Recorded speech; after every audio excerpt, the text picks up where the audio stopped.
drink is really pretty. I know. I wish I had this one for like the blood countess that we did. I'm all. What is it? Is it the pomegranate one?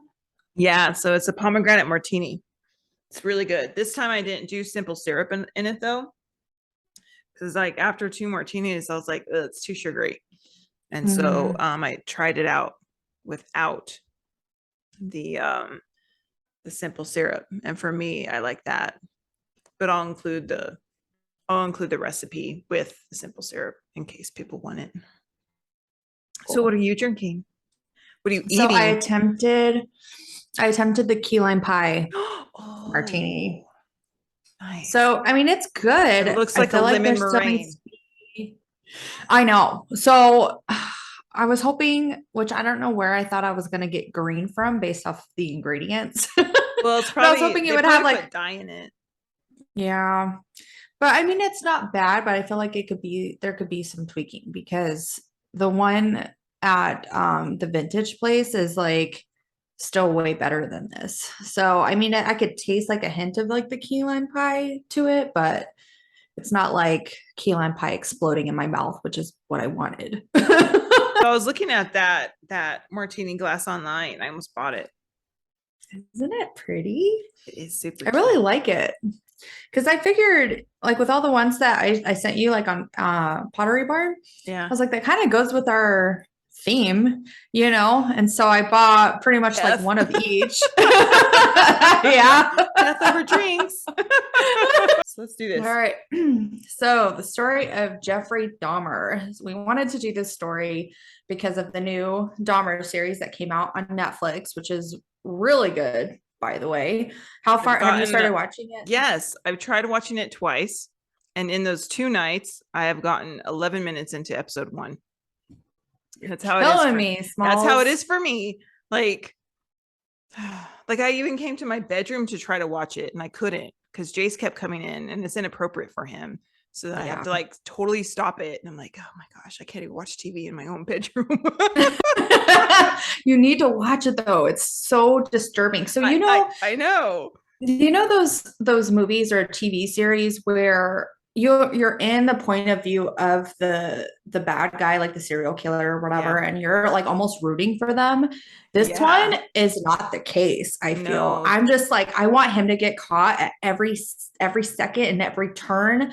And it just when I was irritating. reading the article, it was the government one, the NCBI article, because that one had some serious detail and pictures in it.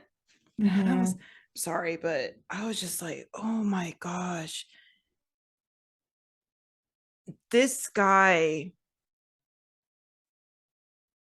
it's beyond disturbing. I don't have a word for him. Like I honestly, I don't have a word for him. Like it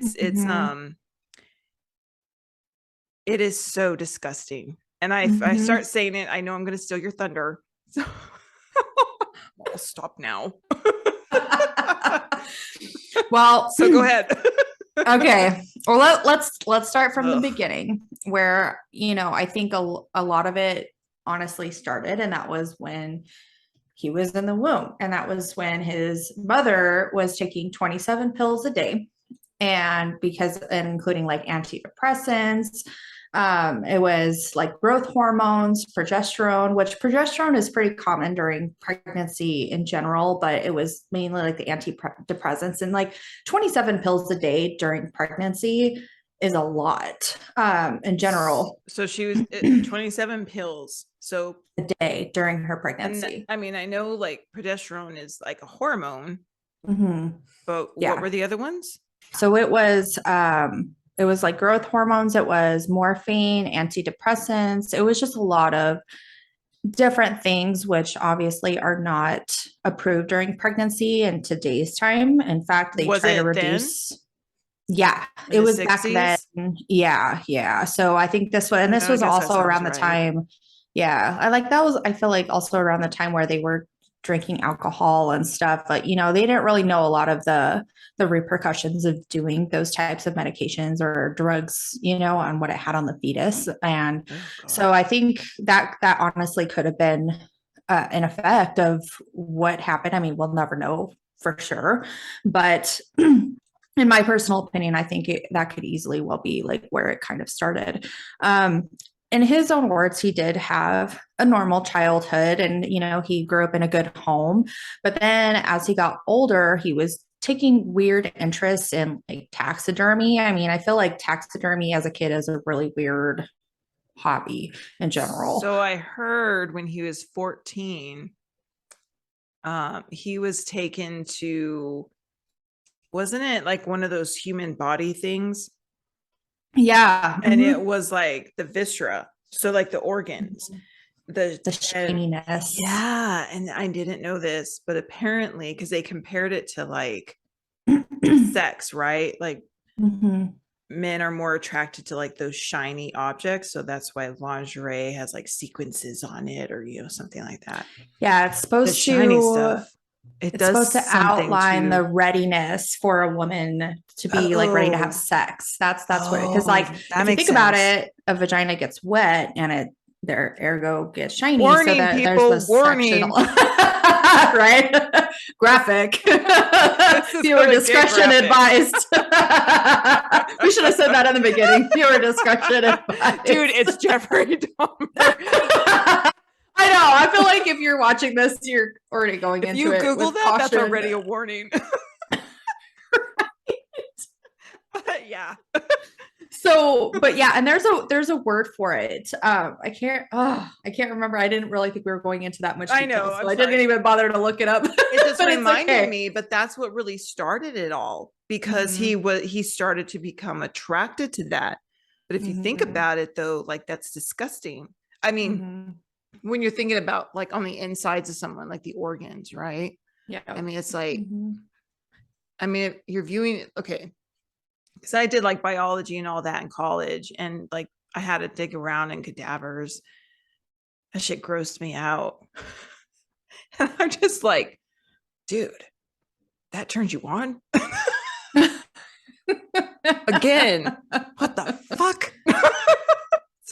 Anyway, sorry, go ahead. I mean, I'm gonna take a drink. No, it's really it is disturbing. But that's what started it. He started to get turned on by that, and then I think his obsession ended up going to animals, right? That's and then eventually to humans. Yeah, he had little fantasies. Yes, it started to snowball, like how we expect with serial killers in general, how we always say like, oh, it always starts with animals. Well, in this case, it really was true in Jeffrey's case. So I mean, with the whole taxidermy thing, it even bodies. Well, I'm saying that's where it started. Okay, yeah. Is like where he started to act on it, right? Where he even went as far as picking up a dead beagle on the side of a road, and then he like cut it open and wanted to know what it looked like on the inside. And then he went as far as sticking it on a wooden pole in the neighbor's yard. Like it was just, like what? You're all going outside with your coffee. Oh, what? Who put that there? Like satanic thing. And then it gets to a point where he turns 18. His mom ends up taking on a lover, and which leads to his parents divorcing. His dad was living out in a motel, and she just took their younger brother. He did have a younger brother named David, and she scooped up David and left him. And no food, no money, pretty much leaving Jeffrey by himself, which his father had no knowing that he was there by himself, assuming that his mother was there. And that's when he kind of started drinking excessively, even as far as drinking in class. So he just sit there and he was in high school, right? When he started drinking like excessively, like, I heard too, like he would drink morning, noon, and night, like all day long, just start drinking. Yeah. And according to him, it was more of, he already started to feel these compulsions. Like he started to have these fantasies and obsessions when he was like 14, 15. Yeah. Started at 14. That's what I heard. Yeah. And so that was his way of drowning everything out. But clearly that didn't even do the trick because he started off with joggers. He started fantasizing about these joggers, which he did have an unsuccessful Hold on. attempt. Did you ever watch Juno? Yes. Oh, like the short shorts? That scene. That was the looks back then. No, I'm talking about because like you know how it's usually guys watching girls run, Yeah. but it was her watching them run because oh. I totally just pictured that with Dahmer. Yeah. I mean, Sorry, sidetrack. if you think about it, that's probably exactly what he was thinking. Gosh, that's so disturbing. But seriously, so bad. if you know the rest of the story, I mean, yep. And they had those short shorts back then. Okay, gross. Yeah. Oh, well, even in the show, though, they had those short shorts. Like, so if you would have watched it, I still plan to. Don't ruin it. I know. I'm not gonna ruin it. It's just a small scene. I kind of already know the story. I know. It honestly follows it pretty accurately. Like they obviously improvised a lot, like later on. But still, yeah. I hate it when like they take a true story and they totally just flip it. Or they oh yeah, no, they did a pretty good job of following the story. The actor, what's his name? Evan Peters. Evan Peters. Yeah, Evan like Peters. They did a good job casting him. Yeah, I want to cheers to his acting. I know the way he like talks like him, and he creeps me out in this show. Mm-hmm. Like he's very unnerving. I was introduced to him from American Horror Stories. Mm-hmm. He was on. See, and I remember him from that movie Sleepover, and it's like a kids movie where these girls, they used to be best friends and they have their own little cliques now, and they do this whole treasure hunt to try to get the cool spot when they go into high school or whatever.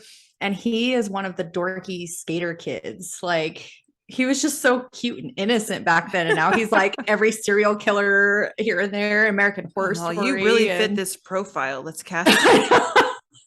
Right. So thank you. He does a really good job. But it's really disturbing. I know. Cheers, dude. Cheers. Yeah. Cheers to your acting. It's like, dude. I know. Okay. Anyway, sidetracked. So back to the joggers. He did try. So he ended up like staying behind a bush in attempt to assault a jogger that he had his eye on for a little bit, but he happened to not be jogging that day. So he totally missed his first victim. He never got a chance to it, but then he started having these fantasies of picking up a hitchhiker. And for him, his fantasies included, having complete and total control sexually and being dominant over a male. And so ergo, like his hitchhiking fantasy ended up becoming true when he found Stephen Hicks. He was on his way over to a rock concert. And so he was like, oh, hey, well, why don't you just come over to my place? It's not for another few hours. Like we can just drink and hang out. Well, it was a perfect opportunity because his father wasn't home. Yeah. I mean, he was by himself. So, I mean, why not? And I think that kind of triggered a lot of it too, is because I feel like he really did want companionship, but he didn't really know how to go about it healthy. Well, yeah, because he just wanted people to stay with him. And at first, like he just wanted like the cuddling, not like the it was sex. more intimate. He wanted intimacy. Yeah. And I mean, obviously Stephen Hicks, wasn't gay, because he had mentioned that, but yeah, I guess when I hear those stories, because I always think like, what if he would have found someone and they just connected in that way?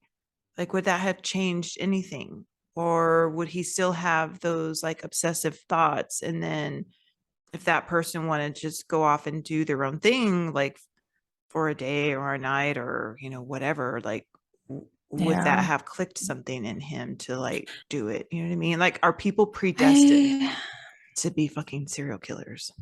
I don't know. I feel like in his case, because he already had those urges to have complete dominance, Yeah. Well, like that's I the don't think that thing. would even The be a companionship wouldn't work possibility. then, because if Yeah. that other person wanted to go off and, okay, I'm going to have Mhm. dinner with my friends, but without Yeah.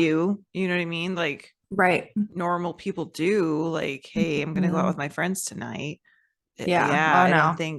I think it It's still would like have it's snapped like in a him. toxic relationship for Yeah. sure. I mean, And there's he way too many of those in this world. Sad. yeah, and he was a big one too. I mean, he's just and he acts on it like he says constantly in his interview that it's an obsessive compulsion and it just kept getting stronger and stronger, but there's like little details here and there that I'm just like, it makes me speculate, because of course, like in anybody's right mind, they would look at the story and he's like, he's a monster, and he is, but I feel like there's also a lot of layers But that's why underneath I there think those too. things, because like I hear that, like when I heard like he didn't want sex, he didn't want, all of that stuff at first anyway. He just Mm-hmm. wanted to hold someone and be held, and but he just wanted that person to stay and always be there. And so that's what makes me Mm-hmm. start thinking like, oh wow, I wonder if this, I wonder if that. So yeah, I don't know. But then at the same time, it goes back to he had those compulsions to just control, and that Yeah. never works with any relationship. It Oh never no. works. No, because even with this guy, I mean, they didn't even really have a relationship to begin with. He's like, oh, hey, just come and hang out with me for a little Well, bit. And no, then the he's a second, stranger. Yeah. yeah, and the second he wanted to leave, boom, he knocked him over the head with a barbell and he Yeah. died. And Yeah. you know, Well, it rendered him to where, like, because he just kept doing it, and then he killed him. yeah, yeah. But So, his Yeah, go ahead. I'll let you tell the details. Are you gonna oh tell the no. details? I mean, I wasn't going to get too far into it, Oh, but it see, I was like the just, details. I That mean, was I like so the details disturbing. too, but if we're That trying was to his condense the time, that was his first kill. I know. I And like know. he said, you never forget your first, Yeah. which is, Yeah. I mean, it's pretty gross. I'm like, because he obviously has never killed anybody before. And so he panicked and he stuffed him. Where was it? Like in like a piping thing, like in the backyard or something, and waited till his grandmother left to church. And then that's when or no, No, it was his no, this father. It was was his way father's before. house. Yeah, It was his no. father's house. So he waited until dark. Yeah, And but he put him then, in like trash bags, and he was just yeah, like pulverized his bones, and then eventually yeah, went out and scattered them. yeah. Well, so he left first. He left, he was going to try to take the body to the dump.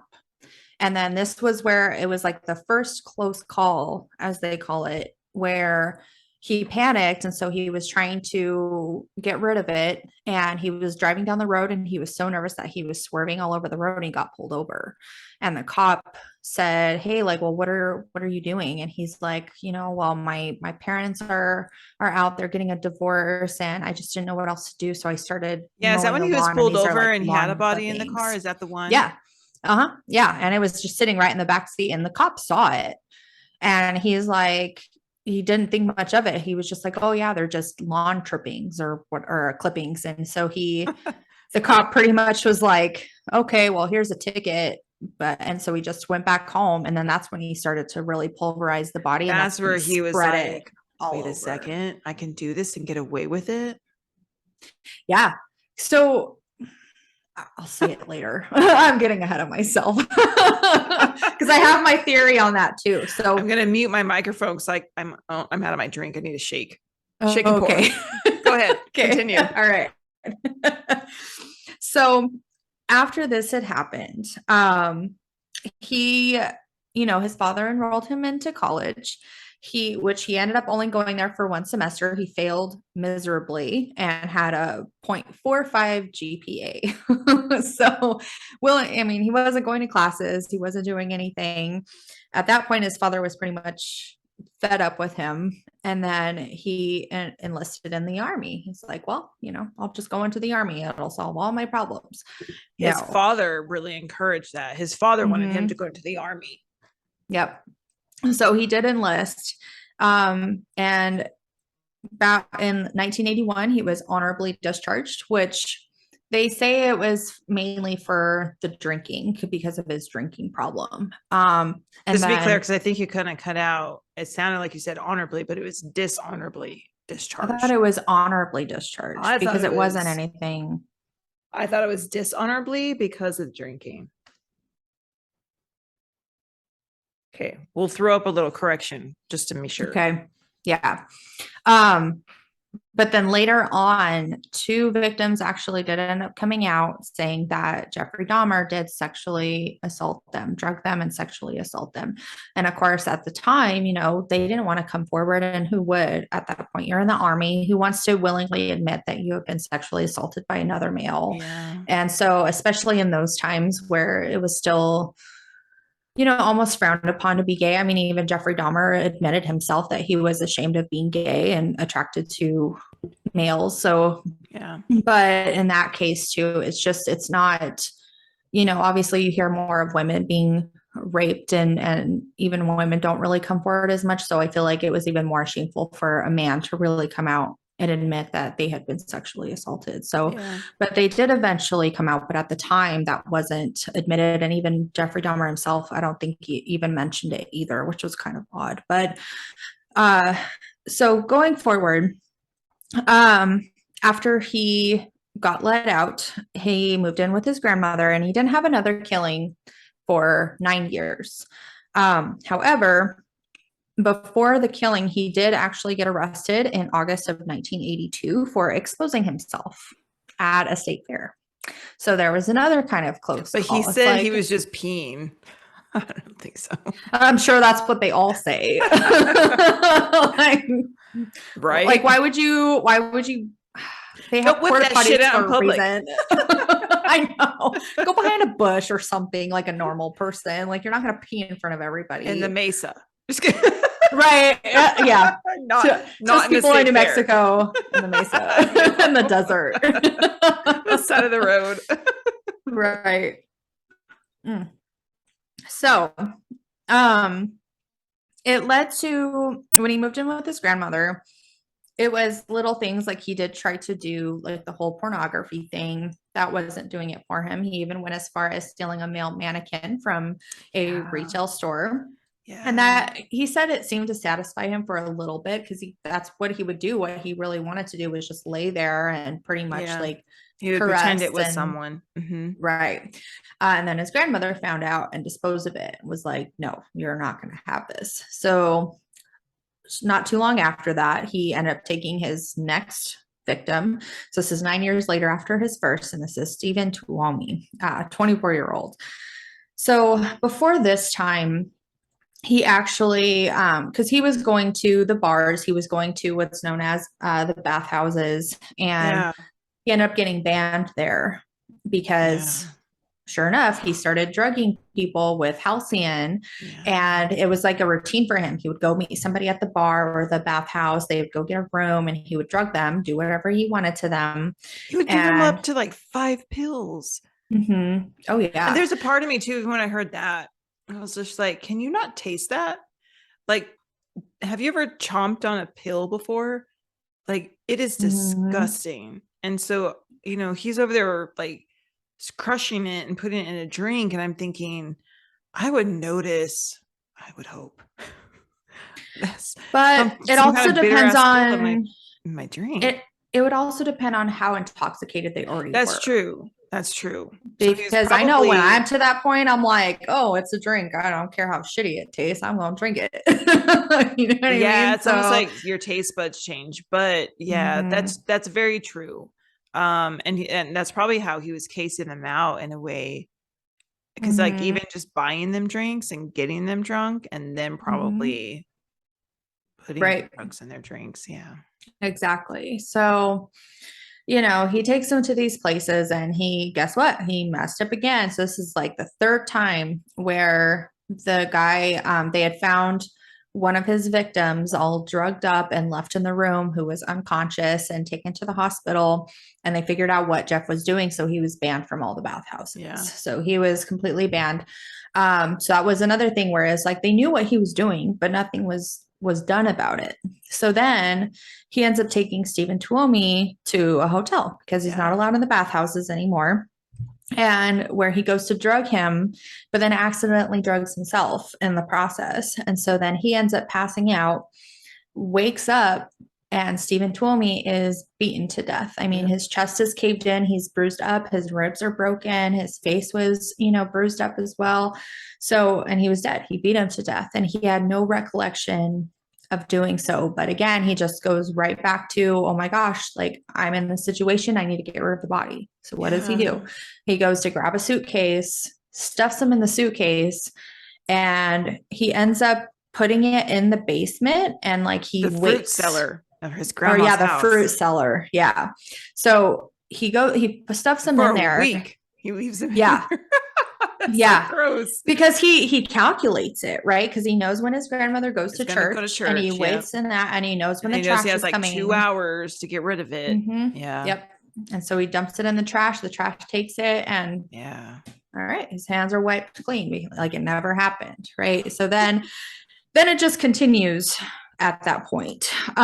He had 2 killings in 1988, James Dox Tater, as well as Richard Guerrero. Both of them drugged, strangled, molested, and killed ultimately. Soon after, so a lot of things had happened where, like there was, of course, the smell, which with all of the bodies that were piling up in general were stinking up the place, and his grandmother had noticed. The grandmother. Okay. So at the grandmother's house, she noticed that too. Yeah. She noticed when he moved out. Okay. Yeah. So it was just getting too much. Like she sensed something was wrong. She just didn't know exactly what. Yeah. I think too, because like even just like listening to that and listening to his father, I think, and I get it. Like you don't want to think that of your child, or you don't want to accept it. And they were very, very religious, like Christian religious, right? So like you can't be gay. And so I think it's one of those things too where they probably had an inkling, but they didn't want to confront it because I don't think they really wanted to know the truth. Yeah, I think his grandmother knew about his sexuality. Yeah, because I mean he was bringing home these male partners, and you can only go so long without really recognizing he's an adult having sleepovers, right? Yeah. Exactly. So but yeah, it was getting too much for her, so his father was like, you need to move out, and you need to be on your own. So he did. Literally one day after moving out of his grandmother's house, he ended up molesting and sexually assaulting a 13-year-old boy. And is that Conorak? It's not Conorak. Oh, was that one? It was his brother. Oh, that's right. It was actually Conorak's brother. That's right. Yeah. So, which with him, he wanted to go, and Jeffrey Dahmer did actually let him go because he lured him in with money. And so in return, he did let him go, and he said, well, here's your money. Don't tell anybody about this. But he did. He did end up telling, and he did end up getting arrested for it. So with this, like in the process of everything being investigated, he did also kill Anthony Sears. And this is where things started to get more interesting, because not only was drugging, molesting, and strangling these victims, he needed to start collecting trophies. So it was with Anthony that he kept his mummified head. He tried to mummify his head and kept it at work in his locker. So that was really disturbing to think about. It's like you're going as far as like your workplace, like carrying these things with you. And who in their right mind does that, and even in his interview, no one does that in their right mind. No, not even, I feel like even a regular serial killer would not do that. I don't know. No, because regular serial killers, so if you think about it, he has all the traits of a serial killer. They take souvenirs of their victims. That's understandable. That. Yeah, no, I get the whole trophy thing, but taking it to work, like a Oh, whole yeah. ass head, taking it to work in your locker. It's like almost that that's feeling what of baffles me. invincibility. Mhm. Like getting away with it the first one. The Yeah. second one, you know what I mean? And then they have Yeah. like that, invincibility kind of like. Yeah. He ends up moving out of where he was before into what they call drug city. So it was a mainly of the Black community that lived in this area, and it was a lot of drugs and just crime in that area in general. And so he's like, oh well, I'm just gonna come here and hopefully keep to myself. And because even people, like some of his neighbors, were like, why would you come here? Like, this is a Black community, or a single white male. And he was like, well, I just want to pretty much be by myself and keep to myself. So he goes there. And so in 1990, he makes his next two kills, Raymond Smith and Edward Smith. So same thing. He drugs them, he strangles them, and he dismembers them. It kind of went towards a routine for him. So he would go out to these clubs, he would drink, he would offer money and to take photos of them. And then he would drug them and he would strangle them. It was just a consistent, like almost just a consistent pattern at this point. So he had a specific routine.